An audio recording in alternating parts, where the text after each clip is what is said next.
Avec tout d'abord un mot de la météo ce matin pour démarrer. Beaucoup de pluie cette nuit et encore un peu cette matinée. Les nuages devraient toutefois se dissiper en milieu de journée pour laisser place au soleil tout à l'heure cet après-midi. Encore pas mal de vent aujourd'hui, des rafales attendues jusqu'à 70 km/h.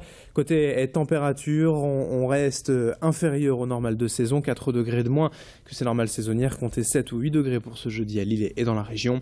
Le point complet météo, c'est évidemment juste après ce journal. L'information à la une aujourd'hui, c'est d'abord le troisième tour des départementales cet après-midi. L'élection des présidents des conseils départementaux est dans le Nord. Pas de suspense, Jean-René Le Cerf, jusqu'ici sénateur du Nord, sera vraisemblablement le seul candidat à droite et devrait donc être élu sans problème. Lors du second tour dimanche, je vous rappelle que l'UPN, l'Union de la droite, a remporté 26 cantons sur 41 et disposera donc d'une bonne majorité pour ce mandat. L'élection du président du département, c'est tout à l'heure à partir de 14 h, un événement à suivre évidemment sur Grand Lille TV. Autre information en images ce matin, une distribution de manteaux pour SDF hier à Lille. L'association Femmes de Demain est allée en maraude dans les rues avec une autre association, Action Froid, pour rencontrer les sans-abri et leur distribuer ces manteaux convertibles en sacs de couchage. C'est une première en région pour l'instant, seul Paris et l'Île-de-France en avaient bénéficié. Mais c'est un juste retour des choses, oserait-on dire, car cette innovation, on la doit à une entreprise textile du Nord. Ces manteaux duvet sont imperméables, résistent à des températures de -8 degrés et offrent un vrai confort supplémentaire aux sans-abri. Pauline Lermite a suivi pour nous la distribution d'une vingtaine de ces manteaux hier à Lille et a rencontré ces femmes à l'origine du projet, notamment Marion qui justement nous explique le principe de ces maraudes. Une maraude, en fait, ça consiste à... Déjà, on se rassemble, il y a un point de rendez-vous qui est souvent là, à Place Riour. On se rejoint avec tout ce qu'on a réussi à collecter comme dons, alimentaires, vêtements. Et on va se promener, donc d'où la maraude, dans les rues de Lille, à la rencontre des sans-abri. Et donc, on passe un moment avec eux. On discute, on distribue ce dont ils ont besoin. On fait ça à raison de 3 à 4 fois par semaine. Voilà, il y a des maraudes le mercredi, le jeudi, le samedi, le dimanche, bien souvent. C'est à la fois sur du long terme et c'est toute l'année. C'est-à-dire pendant la période hivernale et l'été aussi, parce que l'été, voilà, c'est la fin de la trêve là. Il y a des gens qui vont rester dehors tout l'été et qui souffrent de la chaleur aussi. Et donc l'Action Froid, c'est toute l'année. En bref, dans l'actualité, les suites de l'enquête après l'accident mortel survenu dimanche soir à LM.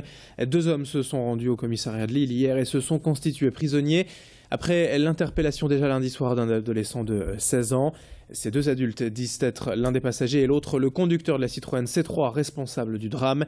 Pour rappel, une dame âgée d'une 50aine d'années, passagère d'une voiturette sans permis, est morte des suites de ses blessures après avoir été percutée par cette voiture qui circulait en sens interdit. 3 personnes avaient alors pris la fuite en abandonnant sur place leur véhicule accidenté. Les 3 hommes sont désormais en garde à vue et leurs auditions vont pouvoir débuter. 7h18 en direct ce matin et dans le reste de cette édition, on enchaîne aussi avec toute autre chose. Le rendez-vous annuel de Rio Mavouba au Zénith de Lille. La nuit à Makala, c'est dans 10 jours, lundi 13 avril. Et comme d'habitude, beaucoup de stars de l'humour, de la chanson seront présentes pour soutenir l'association du Capitaine du LOSC. Depuis 2009, Rio Mavouba et les orphelins de Makala œuvrent pour la construction et la gestion d'orphelinats en République démocratique du Congo, le pays de son père. Et nous serons donc tout à l'heure avec le capitaine du LOSC à 15h45. Il sera l'invité d'Idil Gunaï pour présenter cette 4e édition de la nuit à Makala. Autres images ce matin, le portrait du jour sur Grand Lille TV. Ce chef d'entreprise nordiste en partance pour l'une des épreuves sportives les plus difficiles au monde. Le marathon des sables démarre dimanche dans quelques jours et Yves Barbreau prendra le départ de cette course dans le départ marocain. 6 jours et 250 km à courir dans le sable et sous la chaleur du Sahara. C'est une folie pour certains, un défi, et pour d'autres, c'est en tout cas une épreuve hors norme. Et c'est ce qui plaît justement à Yves Barbreau, aujourd'hui PDG d'un groupe de cliniques privées dans le Nord. Il se définit lui-même comme un sportif de l'extrême. Et cette course, c'est un challenge physique, mais surtout mental selon lui. Il s'agit de repousser ses limites et de croire en ses capacités. Des valeurs qu'il aime à transposer au sein de son entreprise. Nous l'avons rencontré juste avant son départ pour le Maroc. Le marathon des sables, c'est la 5e fois que je le fais.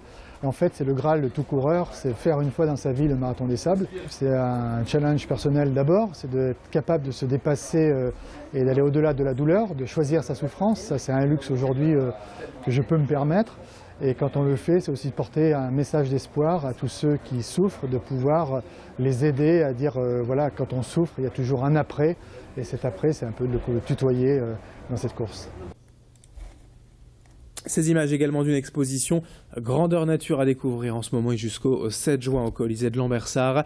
2 œuvres réalisées in situ par un couple d'artistes de la région, Valérie et Thierry et Tunnel.